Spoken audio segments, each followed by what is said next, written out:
Welcome to another video from DIY Daily.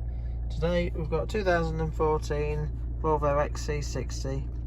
The engine light's flashing up and it's going into limp mode.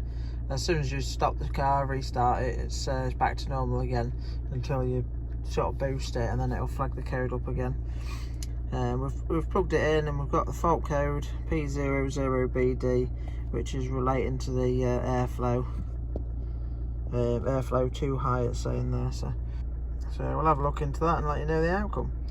Just before we get into the video, if you haven't clicked subscribe already, if you wouldn't mind just clicking the red subscribe button below to make sure you don't miss out on any future content. Well, the first test we've done today to prove, to try and find the fault, is we've hooked up the smoke tester. So we've got a little machine here, hooks up to the airline and the battery, and all it does is pump smoke into the intake system. Just put it in through there, see that? Put that in there, and it fills the whole intake system all with smoke. And all you have to do is just look for leaks where you can see the smoke escaping. So we've had it on for 5 minutes, and now we can see. You just look at the corner of the manifold there and see all this smoke coming out around here. And actually, the manifold itself, just in there, has actually cracked and come apart.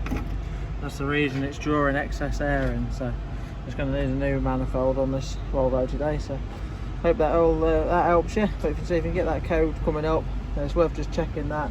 If you ain't got the smoke tester, just have a look on the edge there, see if you can see if it's cracked. And there was a bit of oil around it as well, so that's another little sign that it has been leaking there for a little while. So but that's the smoke tester there. Ours is a Smoke Pro on this one, but I'll put a link in the description below to one that you can get off Amazon or eBay.